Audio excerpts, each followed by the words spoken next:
यदि आप में से कुछ लोग अपने अनुभव जय श्री माता जी अंकल। जय श्री माता जी शेयर करना चाहते हैं तो आपस में शौक से कर सकते हैं। कैसे हो तनु?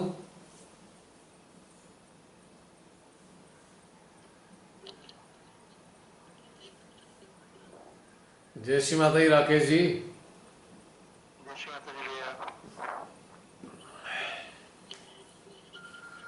भैया very deep analysis introspection and as well as remedies of that. क्या बोला आपने?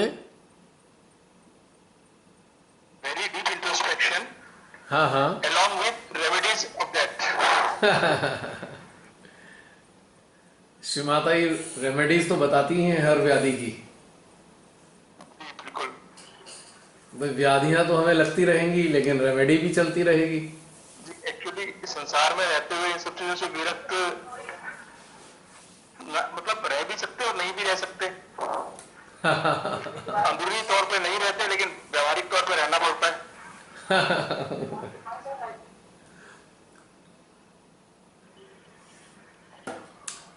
बाहर में एक जीवन ही चलाना है साक्षी भाव में, जो कृष्ण जी समझा गए थे।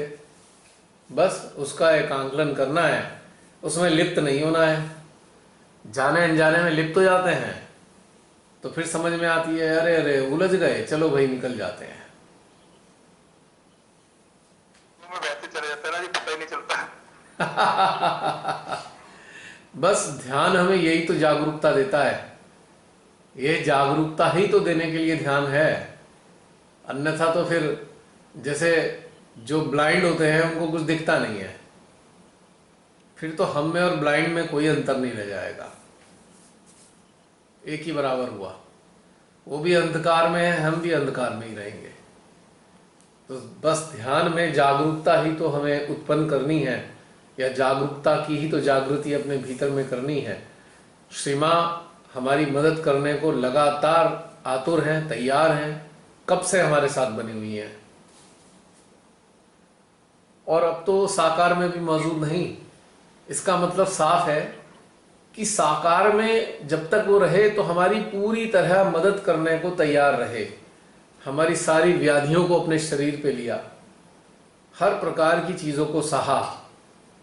निराकार में होकर भी उन्होंने एक वादा कर रखा है, बच्चों जब भी तुम याद करोगे तो मैं हाजिर हो जाऊंगी। अपने साकार अस्तित्व के रहते हुए उन्होंने बोला था ये। लेकिन क्या हम सीरियस हैं कि उन्होंने ये वादा हमसे क्यों कर रखा है? मात्र हमारी रक्षा करने के लिए थोड़ी है वो। ये वादा तो उन्होंने इसलिए कर रखा है कि ध्यान में जब भी तुम उलझोगे या उन्नति नहीं कर पाओगे या अवनति की तरफ जाओगे तो मेरा सच्चे हृदय से स्मरण कर लेना। तुम्हारे भीतर में आकर मैं तुमको बता जाऊंगी कि यहां गड़बड़ है, इसे ठीक कर लो। तो ध्यान उनकी वार्तालाप का एक माध्यम है। श्री मां हमारे साथ केवल ध्यान की अवस्था में ही हो सकती हैं, हमारा मार्गदर्शन कर सकती हैं। बिना ध्यान के तो हमारा मार्गदर्शन वो नहीं कर पाएंगी, क्योंकि हमने तो अपने कपाट ही बंद कर लिए ना। जी भैया। जब एकाकार होते हैं तो ये कहा भी कि आपका मेरा कनेक्शन सिर्फ मेडिटेशन से ही है। अगर आप मेडिटेशन में नहीं है तो मेरा आपका कोई कनेक्शन नहीं है। एग्जैक्टली ध्यानस्थ होंगे, एकाकार होंगे तो कपाट खुलेंगे, या कहेंगी कपाट खुलेंगे तो एकाकार होंगे, एक दूसरे के पूरक हैं। किसी के कपाट नहीं भी खुले, सच्चे हृदय से उन्हें स्मरण कर लेगा तो भी कपाट खुल जाएंगे। या जिसके कपाट खुले हुए हैं वो भीतर में प्रवेश करेंगी, अपनी तरफ ध्यान ले जाएंगी हमारा स्वतः ही। लेकिन हमें जागरूकता के साथ प्रयासरत रहना होगा पूर्णतया। सबसे ज्यादा जो घातक है हमारे उत्थान में वो है हमारे भीतर की मलिनता। सबसे घातक चीज, जिसे कहते हैं ना सुसाइडल, हमारे यंत्र के लिए ये मलिनता सुसाइडल है। ये बात पक्की है। तो बस इसी की तरफ जागरूक रह के इस स्वच्छता अभियान में शामिल रहना चाहिए। जी भैया। बाकी श्री माता जी पे छोड़ते जाएं। श्री माता जी ये बता सकती हैं, वो रखी झाड़ू और ये रहा साबुन, ये साबुन पकड़ो और वो जल ले लो और झाड़ू लगाओ। वो खुद नहीं झाड़ू लगाएंगी, लगवाएंगी हमसे ही, बस ये समझना होगा। बहुत से लोग सहजी कहते हैं ना, सब माँ कर देंगी। माँ केवल इंडिकेट करेंगी, करना हमें स्वयं होगा। मेरा व्यक्तिगत अनुभव है।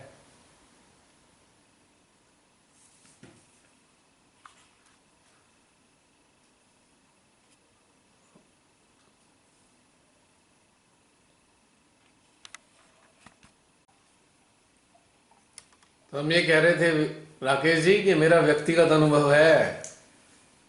हमारे हृदय में श्री माता जी झाड़ू नहीं लगाएंगी, हमसे लगवाएंगी। तो हमें जागरूक रहना है कि इस झाड़ू को लगाने के लिए।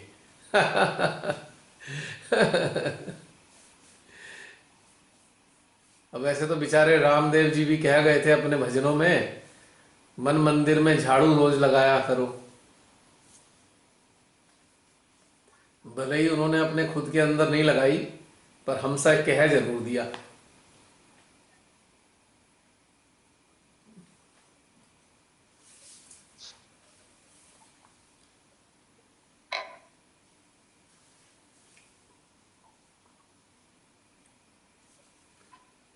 हाँ जी, तनु आप कुछ बोल रहे थे। जय श्री माता जी अंकल। जय श्री माता आज जी। स्टार्टिंग में जब हम बैठे तो ध्यान मतलब एकदम से कोई ऊर्जा आई, वो हमें निर्विचार करती हुई जैसे ही आपने बोला कि आप महसूस करें कि आप श्री माता जी की गोदी में हो, तो थोड़े बहुत थॉट प्रोसेस फिर भी चल रहा था। तो एकदम से कुछ ऐसे इतनी जोर से मेरे यहाँ से क्रॉस किया और मुझे बिल्कुल निर्विचारता स्वतः प्राप्त हुई। वो एक्सपीरियंस मैं बताना चाहती थी। ऐसे सच में लगा कि श्रीमती ने झट से अपनी गोदी में बिठा लिया कि आज तुम अच्छे से ध्यान करो, और उसके बाद वो स्थिति बनी रही एंड तक। कोई डिस्कनेक्टिविटी भी नहीं हुई आज, कुछ नहीं। और इतना सुंदर ध्यान था जिसका मैं वर्णन नहीं कर सकती। और फिर जब आपने कहा अपनी इंट्रोस्पेक्शन करो कि जब शिव जी आपको कैसे मिल पाएंगे, उसमें भी ये चीज है। वो मैं सोचती हूँ कि हम कई बार गृहस्थी में इतने इन्वॉल्व हो जाते हैं, वही थॉट प्रोसेस चलता रहता है, जिसके कारण कई बार हम निर्विचारिता में उतर ही नहीं पाते, क्योंकि हम अपने आप को बहुत ज्यादा इन्वॉल्व कर लेते हैं। यही चीजें मैंने इंट्रोस्पेक्शन करके करी कि जो मेरे ध्यान में बाधा बन रही है, ऐसा मुझे महसूस हुआ। ये बहुत सुंदर। हम सब मतलब आज जो ध्यान था ना, वो अद्भुत था। सच में ऐसे ही लग रहा था कि मदर की गोद में हम बैठे हैं और कोई विचार नहीं, जैसे छोटा बच्चा माँ की गोद में बैठा होता है ना, ऐसे ही ख्याल आ रहा था। बहुत सुंदर। यही ध्यान के अनुभव ही तो हमारा मार्गदर्शन है एक्चुअली। हाँ, और कई बार किसी से कुछ अनबन होती है, कभी मैंने बड़ा एक्सपीरियंस किया। आप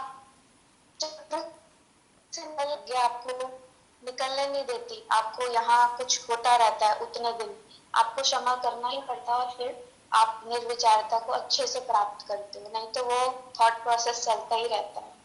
आपकी आत्मा ही नहीं आपको बख्शती कि नहीं तू क्षमा कर, क्षमा कर। हाँ, ये चीज क्षमा जब तक नहीं करेगा तब तक तेरे को एंट्री नहीं दूंगी। श्री महादेव के साम्राज्य में, श्री माता के साम्राज्य में एंट्री नहीं होने देती हमारी आत्मा। हमारी आत्मा के साथ संघर्ष चलता रहता है ना उतनी देर, हम नहीं मतलब बैठ पाते अच्छे से ध्यान में। बहुत अच्छे, बहुत सुंदर। यही तो ब्यूटीफुल चीजें हैं। आज बहुत दिनों बाद मुझे ये अनुभूति हुई है। मैं तो तरस गई थी, मैं कहा पता नहीं क्या हो गया, इतने दिन से ना कुछ ना कुछ दिमाग में चल ही रहा था, पर आज बहुत अच्छा ध्यान हुआ। अगर हमारी निगाह इस चीज पे है ना कि हमारे हृदय में मलिनता समाप्त हो जाए, तो निश्चित रूप से श्री माता जी मदद करती हैं।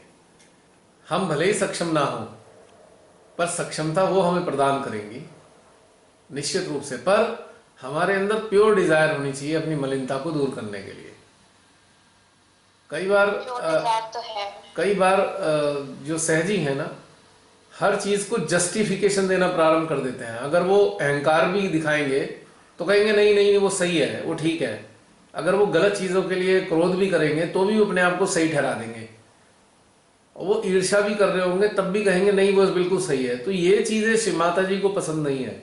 और श्री महादेव तो क्रुद्ध हो जाते हैं इन बातों से। उनको तो एक झटके में गुस्सा आ जाता है भयंकर रूप से। तो ये जो जस्टिफिकेशन है ना, ना तो हमें स्वयं को देना, ना हमें किसी और को देना। ये जो जस्टिफिकेशन है ये हमारे लिए सबसे बड़ी बाधा है। It's a greatest obstacle in our ascent. आखिर हमको किसको दिखाना है? जय श्री माता जी। जय श्री माता जी।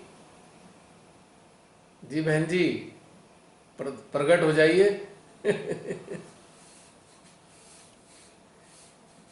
प्रकट हूँ। हाँ बहुत दिनों हाँ अब हुई हैं प्रकट आप। बहुत दिनों के बाद वापस से जुड़ पाई हूँ। अच्छा। और आज क्या था कि जैसे मेरा बॉडी दो तरह से बट गया था। एकदम लेफ्ट साइड का एक जैसे कोई तराजू रखे और दो पलड़े हो जाए ना, वैसे समझ में आ रहा था। और मेरी ये राइट विशुद्धि में और ये ललिता चक्र जो है ये बहुत ज्यादा ही पेनफुल हो रहा था और ये था। और आज इतना अच्छा क्लियरेंस हुआ इसका कि मैं क्या बोलूं। जय श्री माता जी। मतलब इतने अच्छे से बैलेंस हुआ कि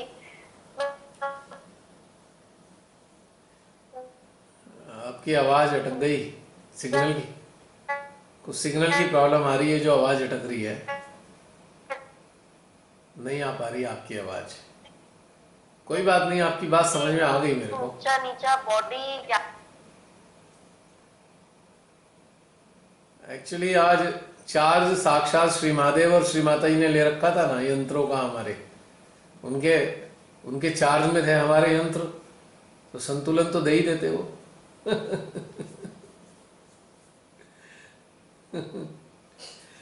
थोड़ी सी कनेक्टिविटी के कारण शायद आपकी आवाज आ नहीं पा रही। या तो मेरे साइड की कनेक्टिविटी गड़बड़ है या उधर की कनेक्टिविटी गड़बड़ है। कोई बात नहीं, आपका संदेशा साइलेंस में पहुंच गया। आनंद आ रहा है।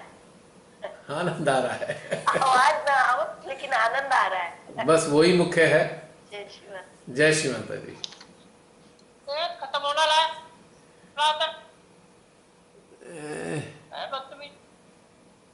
अरे हमारी बहन कौन किससे नाराज हो रही हो? आपकी आवाज आ रही है हम तक। अपना वो ऑफ कर दो माइक।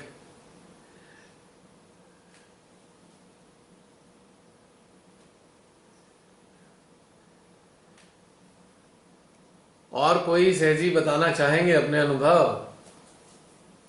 जी जय श्री माता जी भैया। जय श्री माता जी बहन। भैया आज का जो ध्यान का जो सेशन था बहुत ही अलौकिक था मेरे लिए। एक तो वही मौन की स्थिति बहुत अच्छी थी।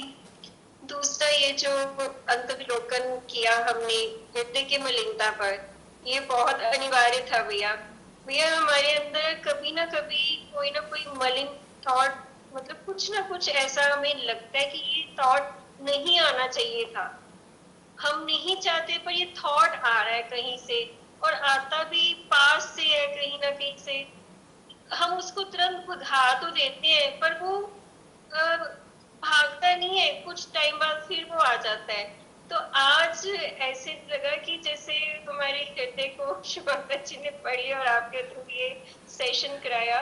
और आशा करती हूँ श्री माता जी ऐसे थॉट्स को हमेशा के लिए इस हृदय की मलिनता को हमारे अंदर से खत्म कर दे। देखिए हम सब ने प्रार्थना तो की है। जी जी जी कुछ कह रहे थे आप? जी भैया ये ऐसे थॉट आता है कि जैसे हम जानते हैं, अब हम जागृत हैं, हम नहीं चाहते कि कोई भी थॉट हमारे हृदय को मलिन करे। अब जैसे कि सपोज किसी ने हमारे साथ कुछ बुरा किया और आज उसके साथ कुछ गलत होता है, तो कहीं ना कहीं हमारे टाइम में एक जरा सा भी थॉट आया ना कि देखो ये मुझे ऐसे कह रहा था, आवाज आवाज गड़बड़ हो गई बहन। के साथ ऐसे हो रहा। आत्मा कहती है जी। तो ये चीज नहीं आनी चाहिए हमारे अंदर। मैं यही सोच रही थी कि मेरे अंदर ये गलत थॉट क्यों आया, इसको नहीं आना चाहिए, पर कहीं ना कहीं वो चिंतन भी चल रहा था। तो आज जब ये सेशन किया तो मुझे बड़ा बहुत ही आनंद आया कि ये चीज हमारे अंदर से अब कैसे जा सकती है। इसका श्रीमाता जी ने सोल्यूशन बताया। और जब हमने महादेव को हृदय में पुकारा, महावीर को, तो उस वक्त बहुत ही मतलब अंतर्विलोकन बहुत अच्छे से हुआ। इसी प्रकार हम अभ्यास करेंगे तो हृदय की मलिनता तो खत्म होनी चाहिए। हाँ, ये मैंडेटरी है, ये सबसे आवश्यक चीज है। जिसको परमात्मा से जुड़ने का शौक है सच्चे दिल में, तो मलिनता तो समाप्त करनी ही पड़ेगी हर प्रकार की। आपने कहा वो थॉट कहाँ से आता है। देखिए बहन, मैंने पहले भी बोला है, हम लोग कॉम्बो हैं, हम मानव भी हैं और हम जागृत भी हैं। इस प्रकार के थॉट हमारे मानवीय अस्तित्व से आते हैं, क्योंकि हमने बड़ी यंत्रणाएं सही हुई हैं पास्ट में, हमने बहुत पीड़ाएं सही हैं पास्ट में, बहुत प्रकार का दबाव सहा है, बड़ा अत्याचार के साथ संघर्ष करना पड़ा है। लोग अत्याचार करते रहे, हम संघर्ष करते रहे, फाइट करी है हमने अनाचार के साथ में। तो वो सारा का सारा जो संघर्ष रहा हमारा, वो मानवीय स्तर का रहा। तो हमारे अंदर कहीं ना कहीं भावना पनप जाती है, ये इतना दुष्टता कर रहा है ना भगवान, इसको सजा जरूर दे देना। तो मानवीय स्तर पे तो मलिनता हमारे अंदर आ गई, पर जागरूकता के स्तर पे क्या है, प्रभु जैसी आपकी मर्जी। मानवीय स्तर पे हम उनसे प्रार्थना कर रहे हैं, परमात्मा इसको जरूर सजा देना, ताकि अन्य लोग ये देख सकें जिनके साथ इसने दुर्व्यवहार किया है, जिसने सताया है, उनके दिलों को राहत मिले, इसलिए इसे सजा जरूर देना। पर जागरूकता की अवस्था में जब हम होते हैं तो हम कहते हैं प्रभु आपकी मर्जी, आपकी माया है, आपकी नगरी है, आप जैसे चाहे करो। तो इस कारण से थॉट आते हैं, और धीरे धीरे इस प्रकार की जो मानवीय स्तर की प्रतिक्रियाएं हैं ना, वो भी धीरे धीरे समाप्त हो जाती हैं जैसे जैसे हमारे भीतर में जागरूकता बढ़ती है। कई बार तो मैं जानबूझकर लोगों के लिए, लोगों के दिलों को सुकून देने के लिए कह देता हूं ऐसा, भगवान जी इसको नरक में डाल देना, पर अंदर से जानता हूं, क्योंकि लोग जो जुड़े हैं वो पीड़ित हैं, उनके अंदर सांत्वना कैसे आएगी, कोई तो बोलेगा,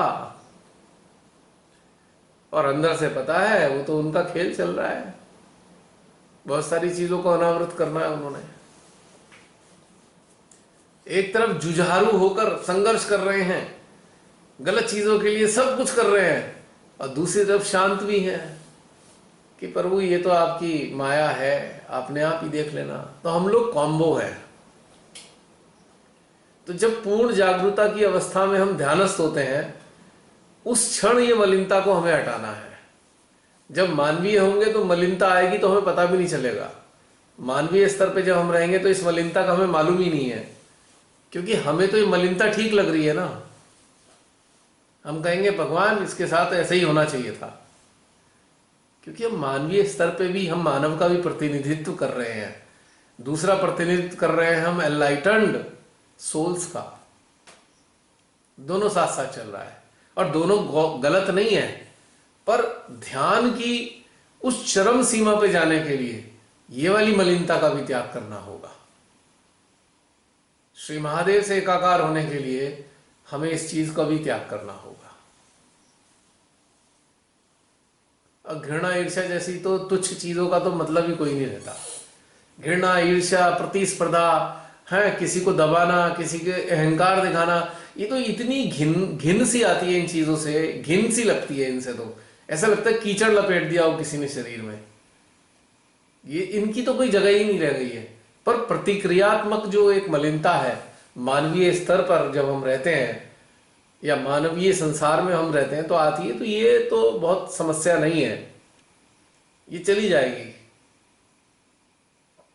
अब आप देखिए ना, कई बार बड़े बड़े सीरियल में दिखाया जाता है, श्री महादेव समाधि में बैठे हैं, पार्वती जी उनसे कहती रहती हैं तुम कुछ करते क्यों नहीं हो, वो बस मुस्कुरा के ध्यानस्थ रहते हैं, आधी खुली आंखों से बस मुस्कुराते रहते हैं, कुछ कहते रहते हैं नहीं।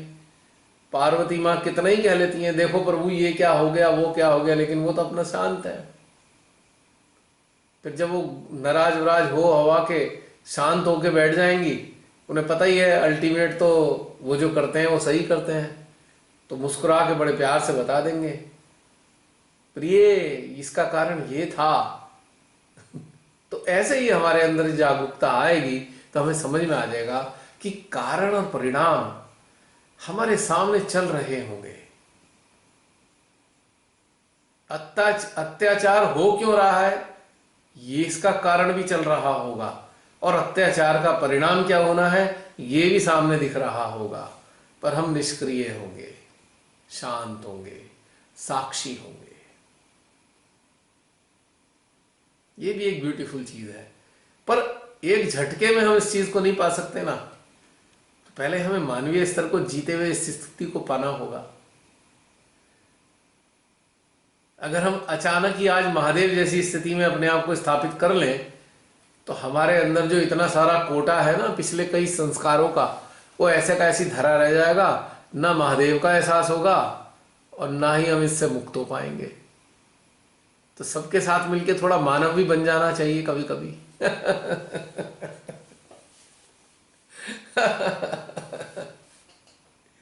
कभी कमजोर सा बन जाना चाहिए, कभी बीमार पड़ जाना चाहिए, अरे हम भी बहुत बीमार हैं भाई, कोई बात नहीं, हम कोई महामानव थोड़ी हैं, हम कोई अमर थोड़ी हैं कि जो मरेंगे नहीं। जिससे आम लोगों को सांत्वना मिलती है कि हाँ भाई ठीक है, हमारे अंदर ये चटपटाहट है तो कोई गलत नहीं है। तो जो अंदर की जो एक सुंदर सी जागरूकता है वहां पे तो किसी चीज का कोई स्थान ही नहीं है, ना वहां शरीर का महत्व है, ना वहां राग द्वेष का महत्व है, ना वहां कोई उपलब्धि का महत्व है, ना किसी पहचान का महत्व है, वहां तो किसी चीज का महत्व ही नहीं है। ये सब बातें बहुत उथली बेकार है, इनका कोई महत्व नहीं है ऐसी स्थिति में। लेकिन शुरुआती दौर के लिए हमें इन सब चीजों से गुजरते गुजरते गुजरते एक एक करके त्यागते जाना है ना। अब हम गंगा में स्नान करना चाहते हैं तो पुल पे खड़े होके कपड़ों समेत तो छलांग नहीं मारते, धीरे धीरे नजदीक जाते हैं, फिर धीरे धीरे जो है उसको स्पर्श करते हैं, फिर हम नदी में उतरते हैं। और फिर जब उसमें उतरने लगते हैं तो फिर हमारा दिल करता है अब छलांग मारी जाए, ऊंचे से पुल से छलांग मार के तैरा जाए स्लोली। तो एक झटके में अचानक बहुत ऊंची अवस्था में आ जाना भी बड़ा हानिकारक है। पहले हमें मानवीय चित्त भावनाओं से भी गुजरना होगा, एक एक करके उनको त्यागना होगा, एक एक करके धीरे धीरे धीरे धीरे धीरे, और मलिनता को तो हटाना ही होगा।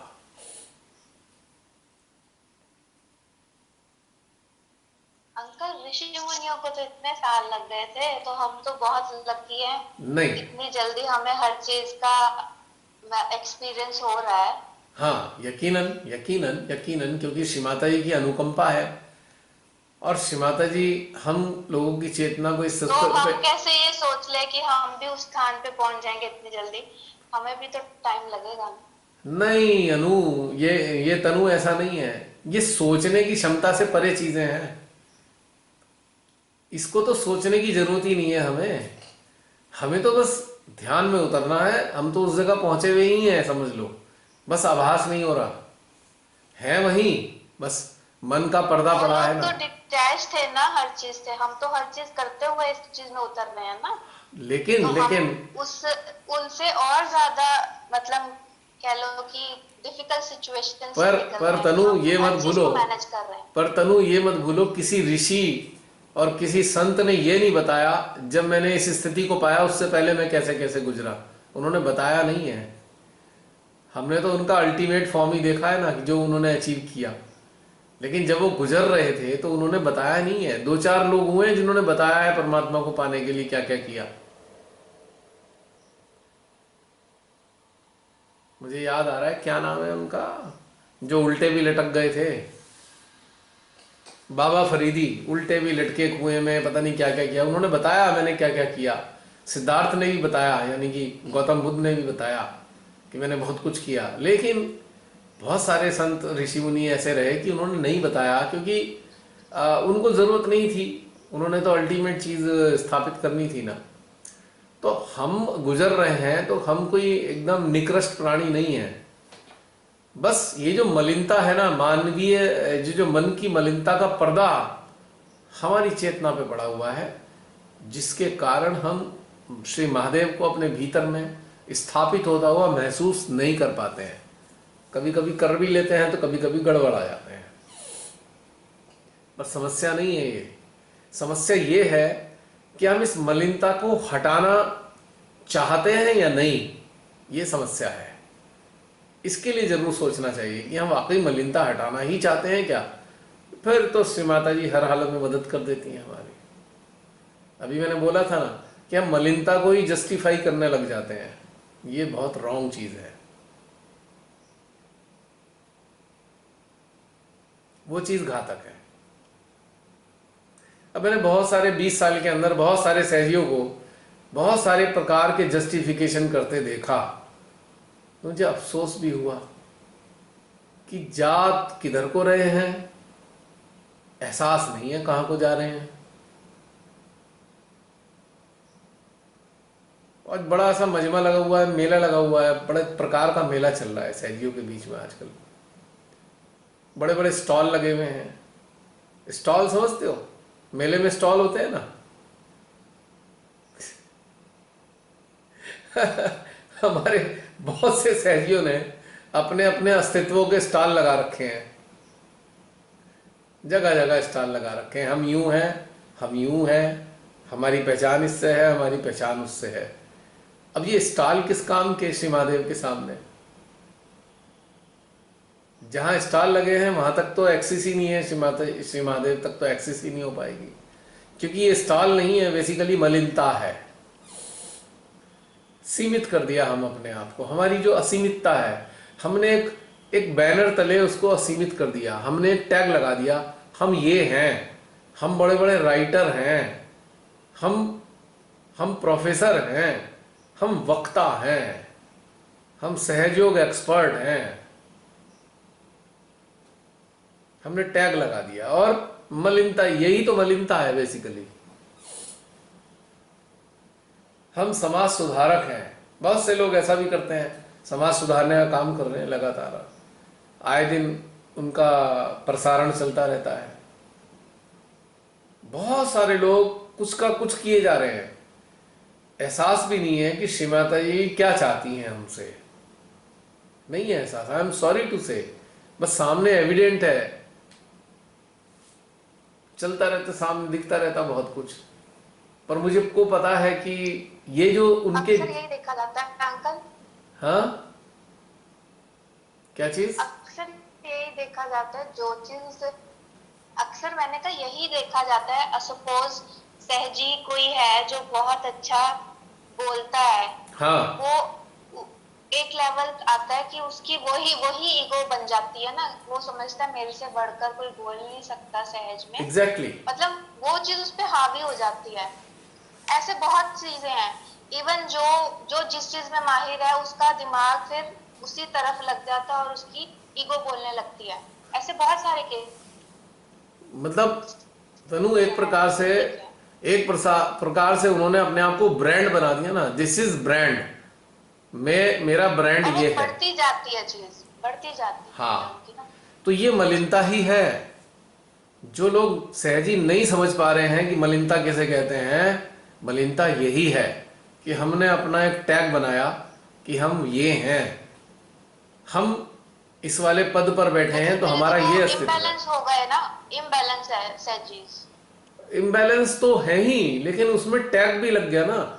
यानी कि उनके अंदर जो टाइम भी लगता है। उत्थान की, उनके अंदर जो उत्थान की असीमित संभावनाएं थी, उन्होंने उसको सीमित कर दिया, एक टैग और ब्रांड कर दिया अपने आप को, और समाज में सबके सामने दिखावे के लिए स्थापित कर दिया कि हम समाज सुधारक हैं।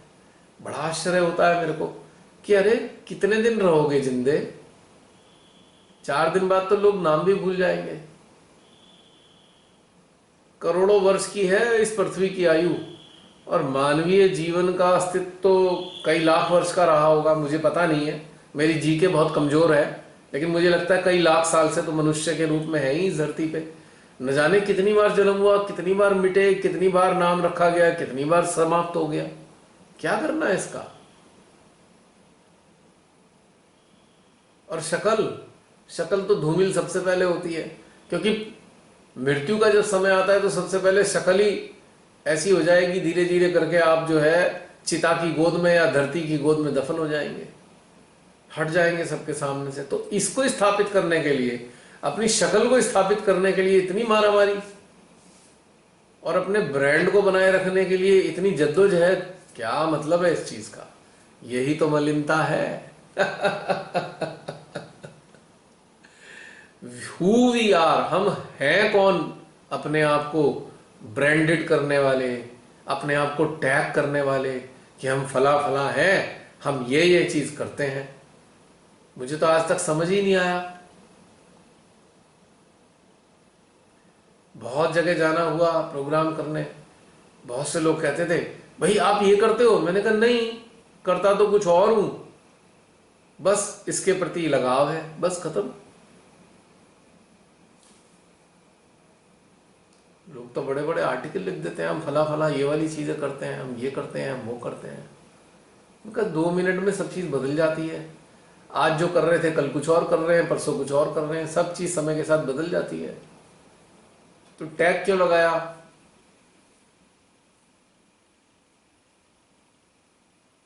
बहुत से लोग मुझसे पूछते हैं आप ध्यान में क्या मजा आता है?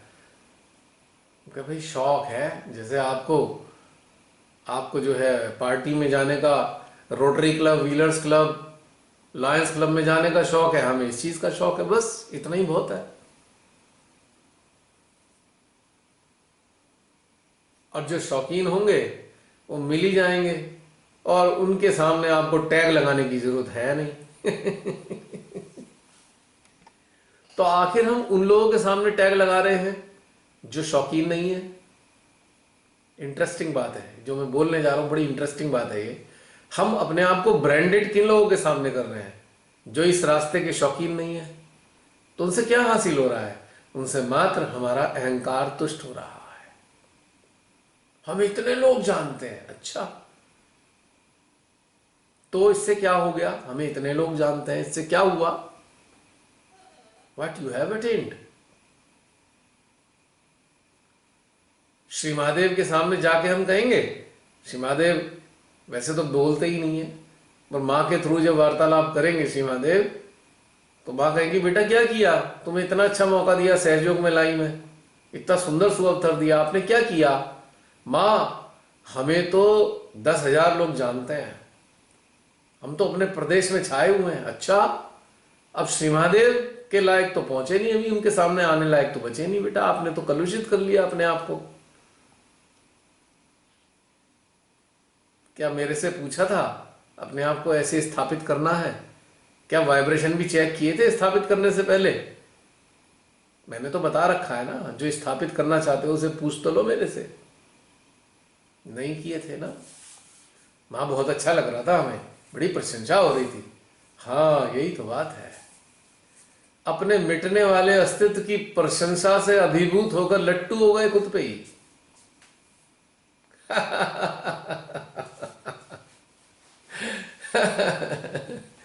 और श्री महादेव को तो ये सख्त नापसंद है।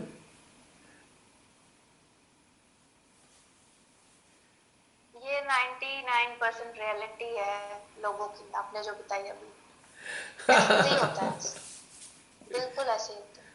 ये आपको बता देता हूं सभी को, ये बहुत अंतिम समय चल रहा है, समझ लीजिए अंतिम समय, आखिरी मौका है श्री माता जी इसके माध्यम से सबको संदेश पहुंचाना चाह रही हैं, कुछ ही समय है, अब भी बदल लो, बहुत बुरी दुर्गति होने वाली है, फिर मत कहना कि माँ ये क्या हुआ। बस इतना ही काफी है।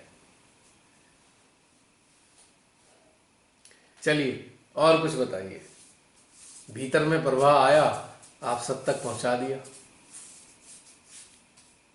अंतिम समय, ये मैं पक्की बात बता रहा हूं, बहुत ज्यादा समय नहीं बचा है किसी के पास अपनी मलिनता को दूर करने के लिए। मैं जागृति की बात ही नहीं कर रहा, मैं कह रहा हूं मलिनता को दूर करने के लिए बहुत कम समय बचा है, नहीं मिलेगा मौका। सारे प्रपंच छोड़ें और पीछे पड़ जाएं इस मलिनता के।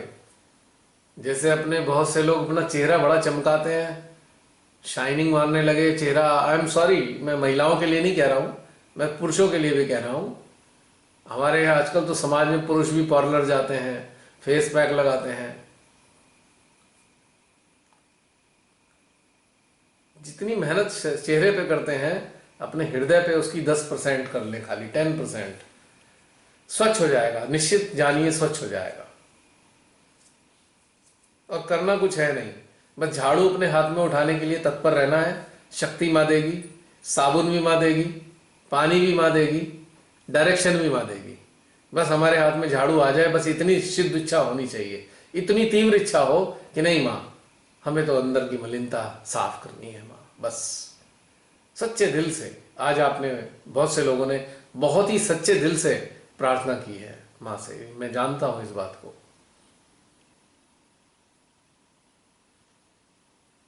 और कुछ लोग इससे, इस जूम के माध्यम से जब 2 महीने बाद वीडियो लोगों तक पहुंचेगी तो हंसी भी उड़ा सकते हैं, पर कुछ 2 महीने बाद उल्टे भी हुए पड़े होंगे।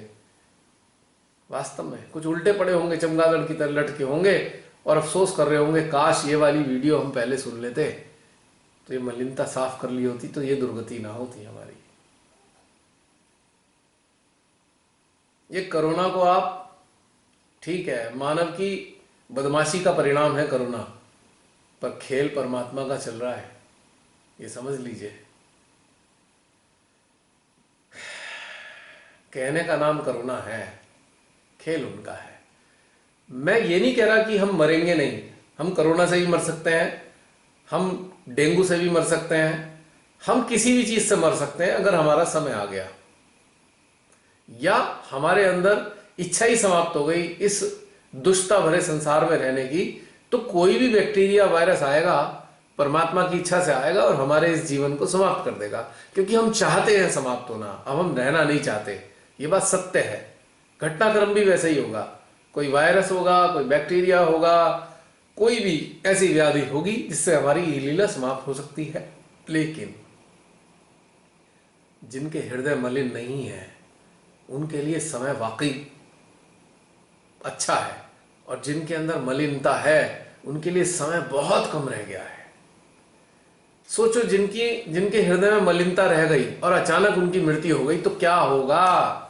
अगला जीवन मिलना आसान नहीं है इस वक्त। श्री माता जी पहले ही बता चुकी हैं, लास्ट जजमेंट है। लास्ट जजमेंट का मतलब है दोबारा मनुष्य जीवन मिले गारंटी नहीं है।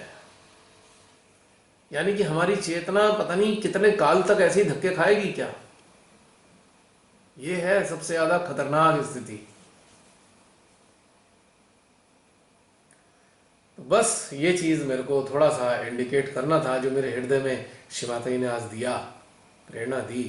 क्योंकि हमें पता नहीं होता है जब ये ध्यान यात्रा प्रारंभ होती है तो कौन सी गलियों से गुजरेगी ये ध्यान यात्रा, कोई नहीं जानता।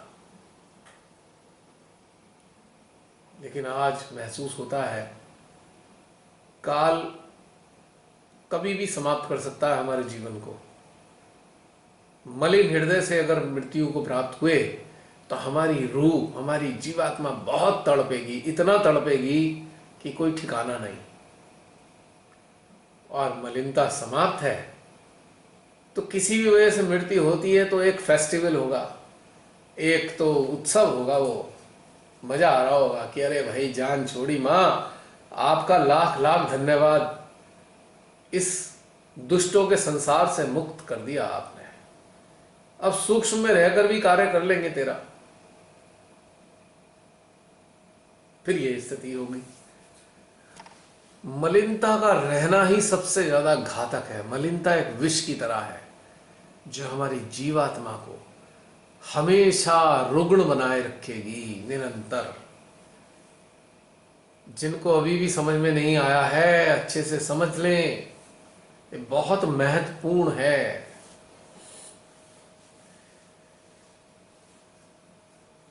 हम सब के अंदर मानवीयोचित मलिनता आ सकती है, आ जाती है, आती रहती है, पर वो टेम्परेरी अगर है तो कोई इतनी कठिन समस्या नहीं है। पर वो हमारे स्वभाव के अंदर शामिल है तो वो बहुत घातक है। तो उसको तो धीरे धीरे धोना होगा। कुछ ही महीने शेष हैं, मुझे ऐसा लगता है।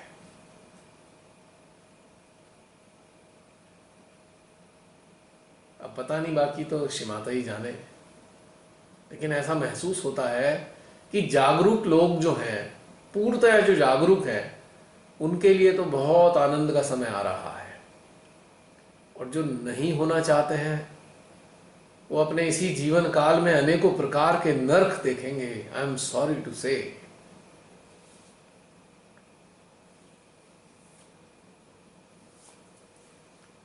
तो बस यही है, डरने और डराने की कहानी नहीं, हमारा हृदय खुद ही बता देगा सत्य क्या है।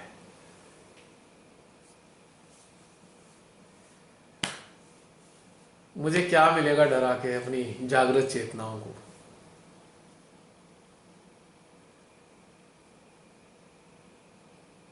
लेकिन जागरूकता होनी आवश्यक है। अब जैसे कि हम जब गाड़ी चलाना सीखते हैं तो हमारा ट्रेनर हर चीज बताता है कि ऐसे मत चलाना वरना ये हो जाएगा, ऐसे मत चलाना वरना ये हो जाएगा। तो हमारी अंतर चेतना भी गाइड बनकर हमारा मार्गदर्शन करती है कि बेटा अब तुम रियलाइज सोल हो। रियलाइज सोल का मतलब है जिम्मेदार अस्तित्व, अपने लिए नहीं पूरे संसार के लिए। तब ऐसे ऐसे चलो जिससे तकलीफ ना हो, बस। तो यही अंतर चेतना का थोड़ा वार्तालाप भीतर में होता रहता है तो आगे तक जाता रहता है। चलिए और बताइए, और कोई सहजी? जय श्री माता जी अंकल। जय श्री माता। ईशिता, हाँ बोलिए ईशिता। जय श्री माता जी अंकल। जय श्री माता जी। अंकल आज का ध्यान बहुत अच्छा था। हाँ जैसे ही स्टार्ट वैसे ही इधर जो है खिंचाव होने लगा। एंड फिर आपने इंट्रोस्पेक्शन करवाया। उसमें जब वर्कशॉप एंड अटेंशन में भी आपने कहा था कि सहस्त्रार को खोलने के लिए हमें ईर्ष्या और झूठ को छोड़ना होगा। हाँ। तभी से ही प्रैक्टिस धीरे धीरे करना शुरू करा था। तो तब तो बहुत दुख हुआ था, भाई इतनी सारी कमियां हैं मेरे अंदर, लेकिन अब धीरे धीरे जब कम हो रही हैं। लेकिन अब जब इंट्रोस्पेक्शन करा तो बहुत जॉय आ रहा है कि उसमें जो है कमी नजर आई। जब हमने शिव जी के ऊपर चित्र रखा था और जब आप ओम नमः शिवाय बोल रहे थे तो बहुत ही ज्यादा सूदिंग और रिफ्रेशिंग लग रहा था हार्ट में। और जब ओम नमः शिवाय बोल रहे थे आप तो यहाँ पर जो है ऊर्जा और खिंचाव महसूस हो रहा था। बहुत सुंदर। जानते हो हमारी आत्मा निरंतर श्री महादेव की स्तुति करती रहती है, निरंतर अनइंटरप्टेडली, निरंतर से स्तुति करती है हमारी आत्मा श्री महादेव की। तो समझ लीजिए कि जब हम अपने आप ही कनेक्ट हुए और ये स्थिति शुरू हो गई अपने आप ही, क्योंकि हमारी आत्मा को सबसे प्रिय ही श्री महादेव है। हमारी आत्मा को इससे ज्यादा प्रिय कुछ नहीं। श्री महादेव का मतलब है श्री माता जी और श्री महादेव दोनों, क्योंकि श्री माता जी ही श्री महादेव हैं, अर्धनारीश्वर हैं। लेकिन जब वो श्री महादेव की अवस्था में श्री माता जी हमें आवाज दिलाती हैं तो उनका वो वाला पक्ष साइलेंट हो जाता है, बस इतना होता है। मतलब संभालने वाला, केयर करने वाला जो पक्ष है उनका, वो मातृत्व वाला है, मां का है। लेकिन जब आपको स्थापित करना है,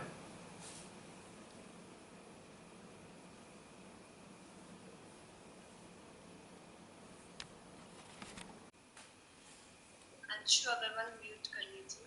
आज पता ही नहीं लगा कि समय कहाँ निकल गया, मुझे ध्यान ही नहीं रहा आज। आई एम सॉरी, दोबारा तुमको रिकनेक्ट करना पड़ा जसलीन।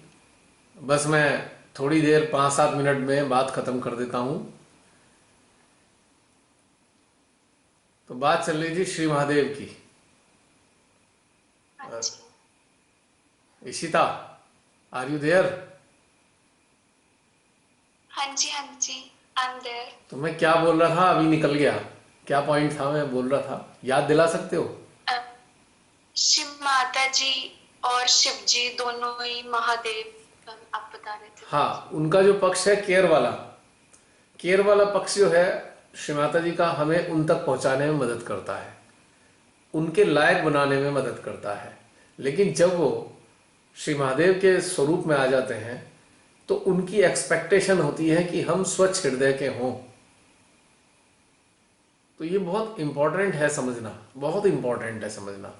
और श्री महादेव के बिना हमारी जीवात्मा का मुक्त होना असंभव है। तो हमारी चॉइस है कि हम इसी संसार में रात दिन दुख सुख शरीर सहित या शरीर रहित अवस्था में दुखों में डूबे रहें या मुक्त अवस्था का आनंद लेकर श्री महादेव के चरणों में स्थापित हों। ये हमारी अपनी चॉइस है। तो ये वाली चीज समझनी जरूरी है, सभी को ये चीज समझनी चाहिए कि श्री माता जी ने कितना इंपॉर्टेंट कार्य किया है हम सब के लिए। हम सब लोगों को इतना बड़ा सुअवसर दिया, इससे बड़ा सुअवसर शायद मानवीय जीवन के इतिहास में कभी आया ही नहीं और ना कभी आने की संभावना है।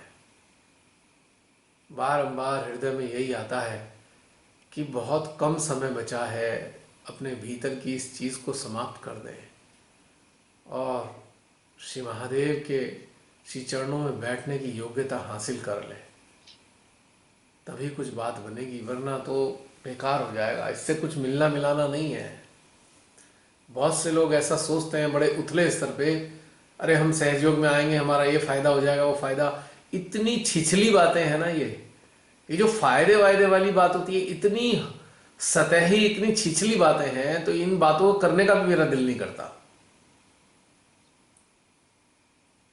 और अब तो चक्रों की बातें करने की भी इच्छा नहीं होती। चक्कर पकड़ रहे हैं, नहीं पकड़ रहे हैं, ये सब नाड़ियां बैलेंस में है, नहीं है, गया वो टाइम, गॉन। अब समय आया है, शून्यता स्थापित हो रही है हमारे अंदर या नहीं? हमारी चेतना मौन का आनंद ले पाती है कि नहीं? हमारे हृदय की मलिनता समाप्त हो रही है कि नहीं? अब ये टाइम है। अब वो सब चक्र बक्र सब चीजों का समय गया, निकल गया, एक्सपायर हो गया वो टाइम। अब इसमें उलझे रहने से कुछ नहीं मिलने वाला। लकीर के फकीर कहते हैं ना, सांप निकल गया, लाठी पीटते रह गए, कुछ नहीं होने का वाला। तभी तो मैंने कहा समय कम है। जो लोग जागरूक हैं वो इस बात को समझ रहे होंगे कि समय कितना कम है।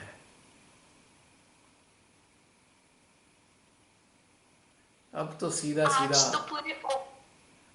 हाँ, आज तो पूरे ओवरऑल ध्यान में यहाँ पर खिंचाव था पूरा का पूरा। हाँ, आज इसलिए चूंकि थोड़ा सा आज जो है अवलोकन का टाइम चला ना, अवलोकन होने के कारण हमें अपने माइंड में घुसना पड़ा। अगर माइंड में ना घुसते तो यहाँ भी कुछ नहीं होता, मजा आ रहा होता है, साइलेंट होता है ये भी। क्योंकि सबसे अच्छी अवस्था में जब हम होते हैं, उस अवस्था में ही हम सफाई करने योग्य होते हैं। जब ध्यान की बहुत अच्छी अवस्था में हम कनेक्टेड हैं, तभी हमारे पास क्षमता है कि हम सफाई कर पाएं, वरना सफाई करने की ताकत हमारे पास नहीं होती, क्योंकि ध्यान में ही ताकत मिलती है स्वच्छता की। अब बहुत से हमारे महान ज्ञानी बहुत सारी किताबी बातें, माँ के लेक्चरों की बातें खूब कर लेंगे, पर अंदर में झांक के देखेंगे तो इतना सारा गोबर मिलेगा। आई एम सॉरी मैंने ये शब्द इस्तेमाल किया। गोबर का मतलब क्या है? यहाँ पे संसार की गतिविधियों के प्रति बहुत ज्यादा जागरूकता होना, बहुत ज्यादा लगाव होना, उसे मैं गोबर कहता हूं।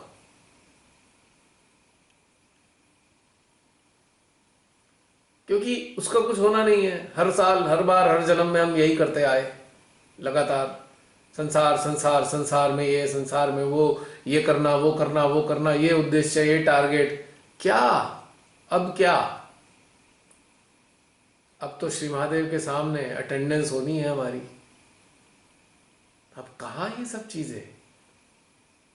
इस गोबर का तो त्याग करना पड़ेगा ना।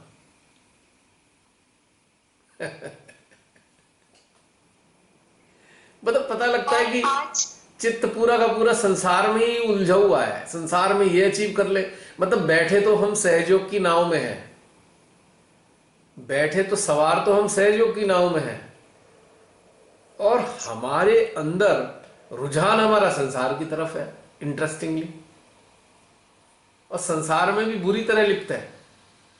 ना तो नाव की जो यात्रा है उसका मजा आ रहा है, और ना संसार का मजा ले पा रहे। बस भ्रम है, हम संसार में इस चीज का मजा ले रहे हैं, कभी इस चीज का मजा ले रहे हैं, कभी एक भ्रम में है हम बहुत बुरी तरीके से। तो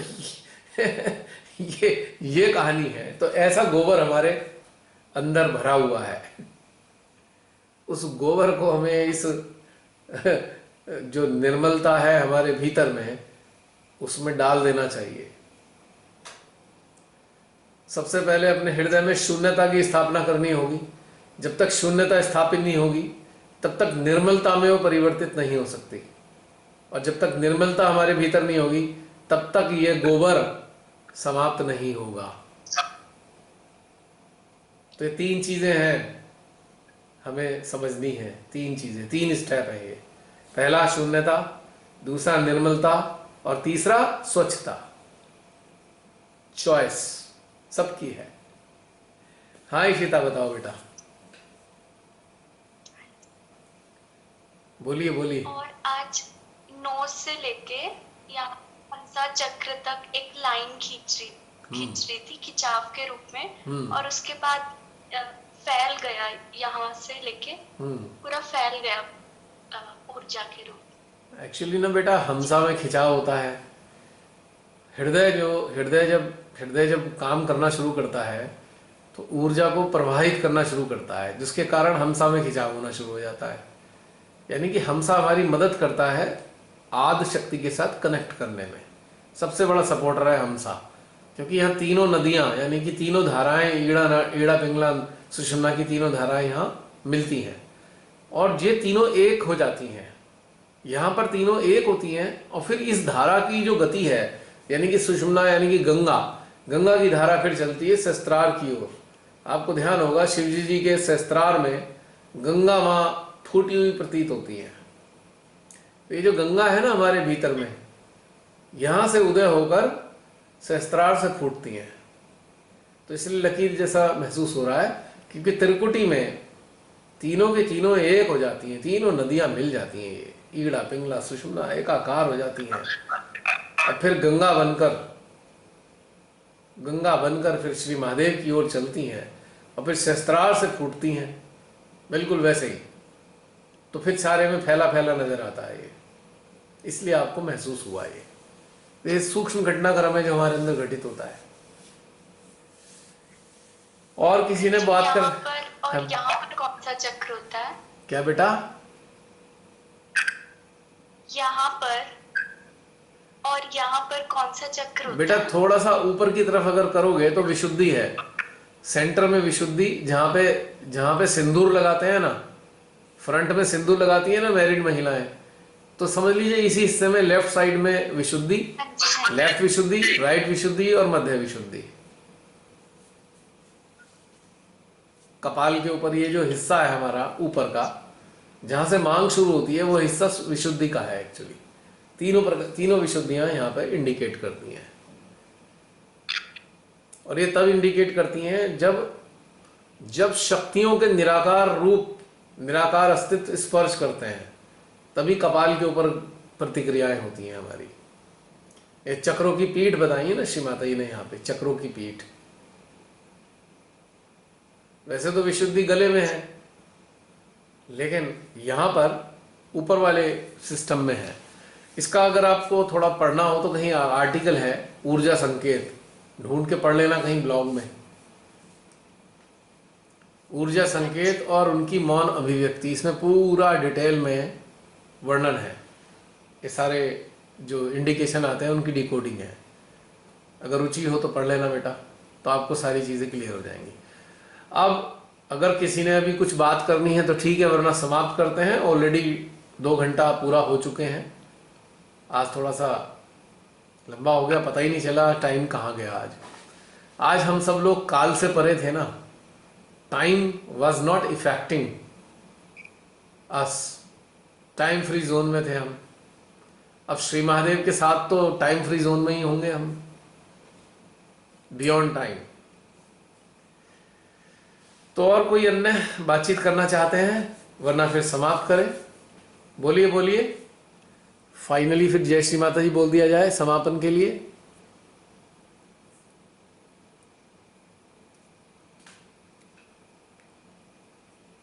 नहीं भैया, आप कुछ ना कुछ बताते रहिए, मैं बहुत आनंद आ रहा है। मैं तो सोच रही थी ये सेशन आज बंद ना हो। कुछ पता नहीं तो ये continue है। बहन, बहुत अच्छा। एक सत्य है, एक सत्य ये है, जो प्रारंभ हुआ है उसका अंत भी होना है, और अंत नहीं होता है, वो एक नई शुरुआत होती है।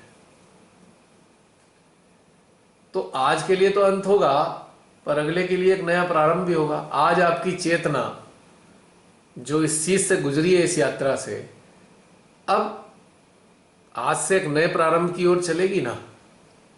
हर बार एक नई यात्रा है, नवीन यात्रा पे होते हैं हम सभी लोग। अंतर जगत की चेतन यात्रा, नहीं?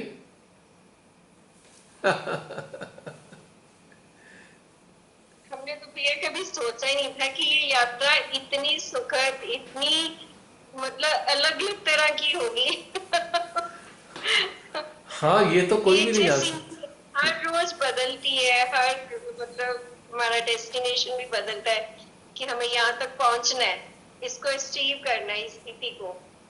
तो इसीलिए तो इतनी रोचक लगती है हमें ये यात्रा। बहन, इसको ऐसे समझ सकते हैं, प्रतिदिन सूर्योदय होता है ना, तो पृथ्वी एक अलग ही अंश पर होती है। हर दिन उसका अंश बदल जाता है, यानी कि डायरेक्शन बदल जाता है पृथ्वी का, अंश, डिग्री, कोण बदल जाता है।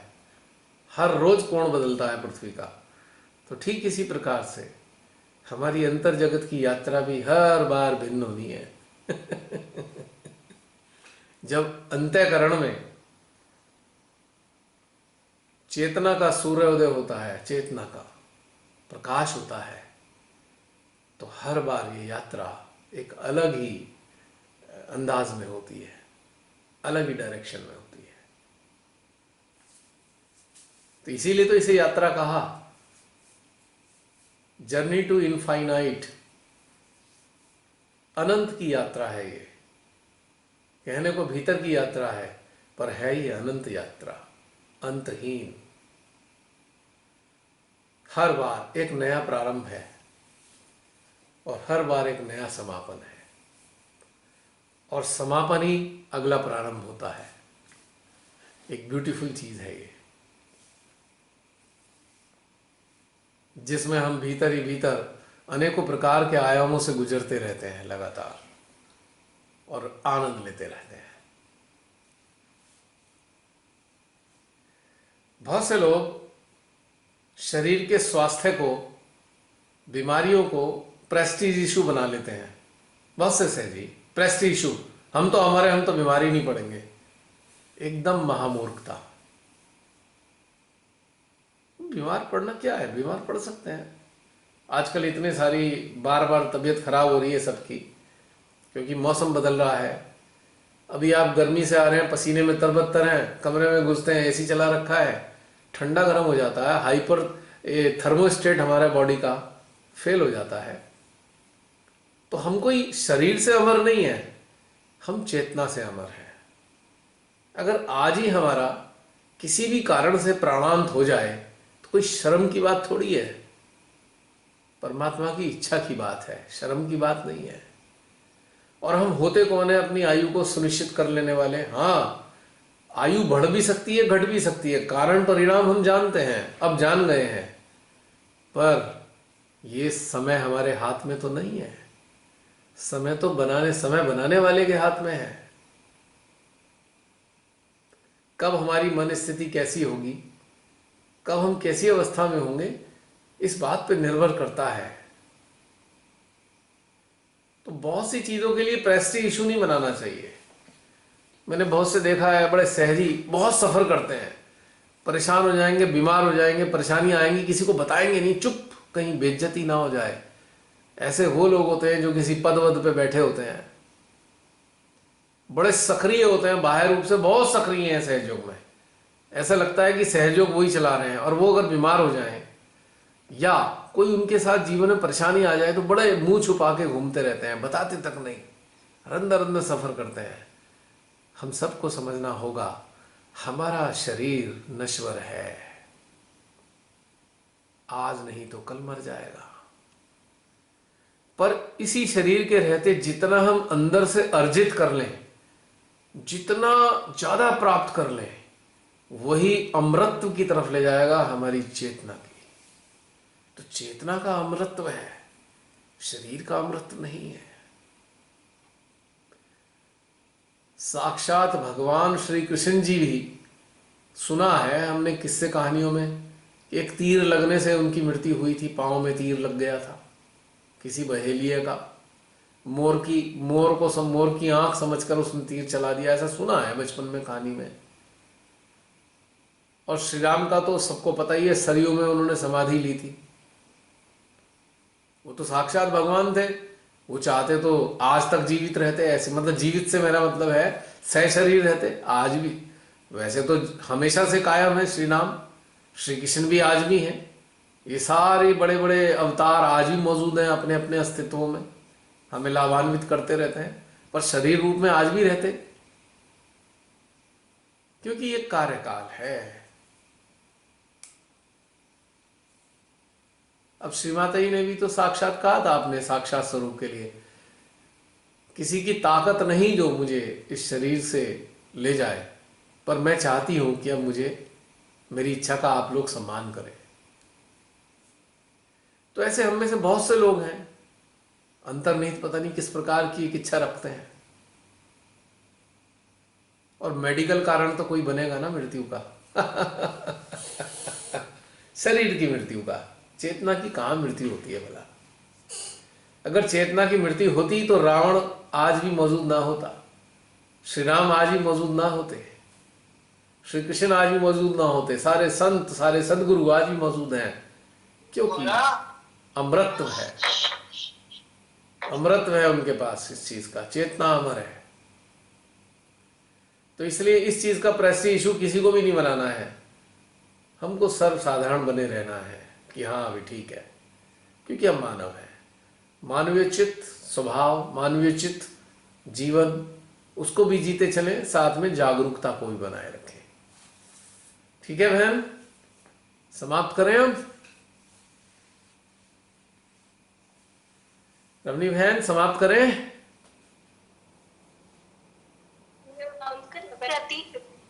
हाँ चलता ही रहे। रमनी दीदी दिल मांगे मोर। चलिए इस काल के लिए तो इसको थोड़े समय आराम देते हैं, इसको विराम देते हैं। अगले हफ्ते अगर जीवित रहे तो फिर हाजिर होंगे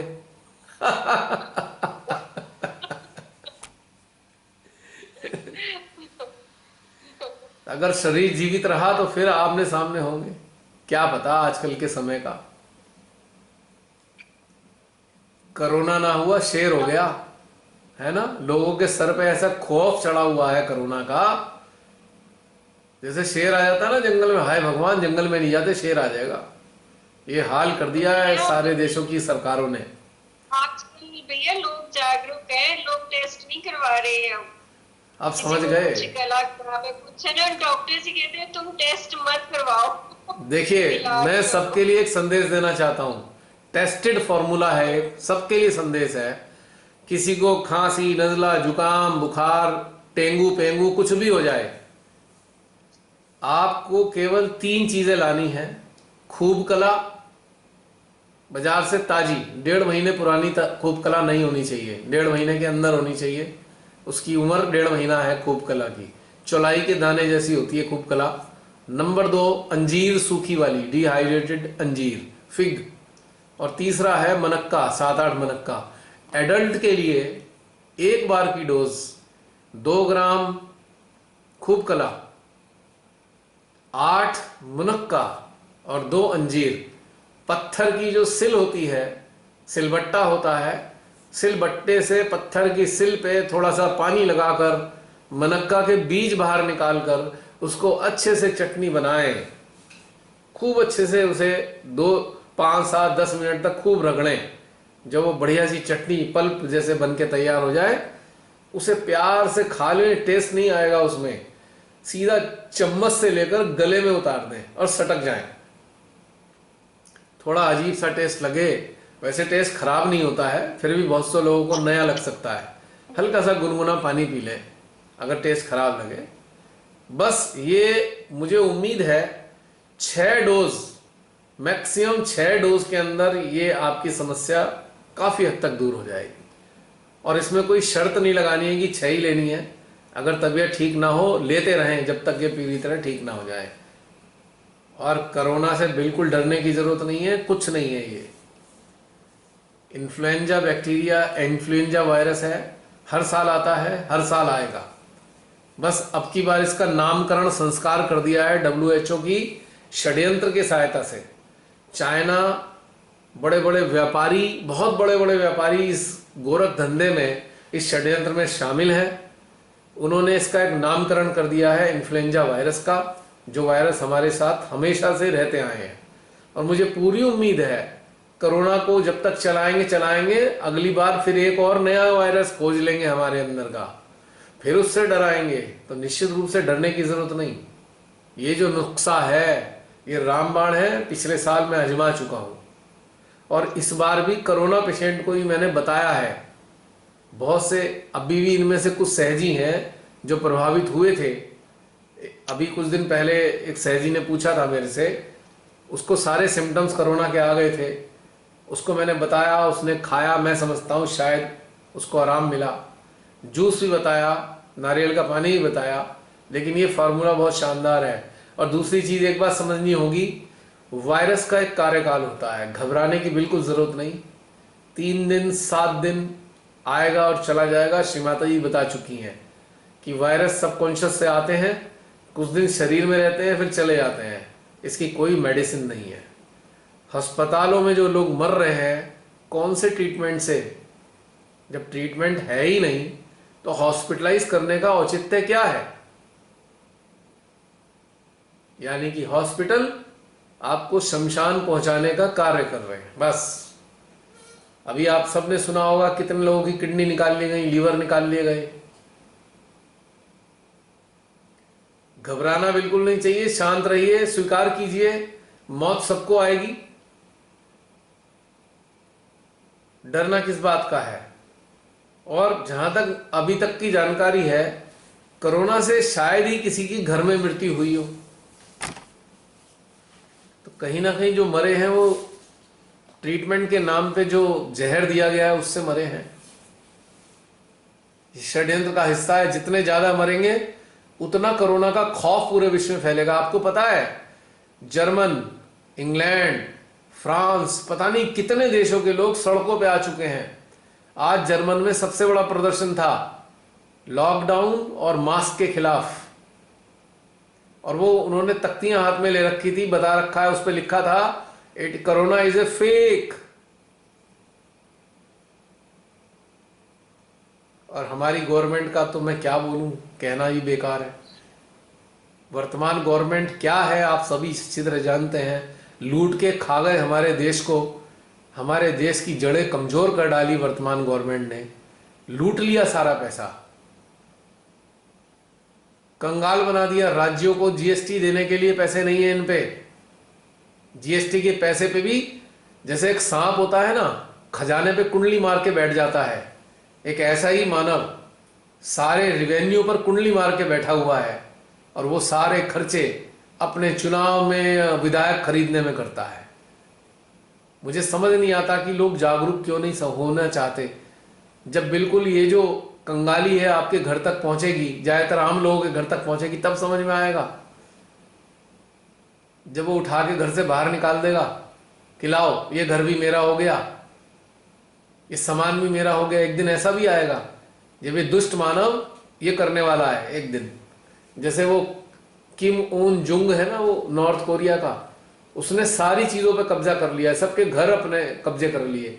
आज वहां किसी जनता का कुछ भी नहीं है, सब छीन लिया। तो ये जागरूक होने की जरूरत है बहुत ही। भैया इसका सोल्यूशन कैसे होगा? प्रार्थना, प्रार्थना, मानव होने के नाते प्रार्थना करें, जागरूक होने के नाते साक्षी भाव में आनंद लें, श्री माता की शक्तियों का इस्तेमाल करें, बस कर्तव्य पूरा करें। श्री माता की शक्तियों का इस्तेमाल करने का हमारा कर्तव्य है। परिणाम वो जाने, उनकी मर्जी है परिणाम क्या होगा। हम मानव होने के नाते बद्दुआ भी दे सकते हैं, हम जागरूक साधक होने के नाते मां की शक्तियों को धारण करके शक्तियों का प्रवहन कर सकते हैं, और अपने मुक्त अवस्था को प्राप्त करने के लिए हम साक्षी भी हो सकते हैं। 3 अवस्थाएं हम एक साथ निभा सकते हैं इस चीज के लिए एक साथ। तो पहले 2 कर्तव्य हो गए,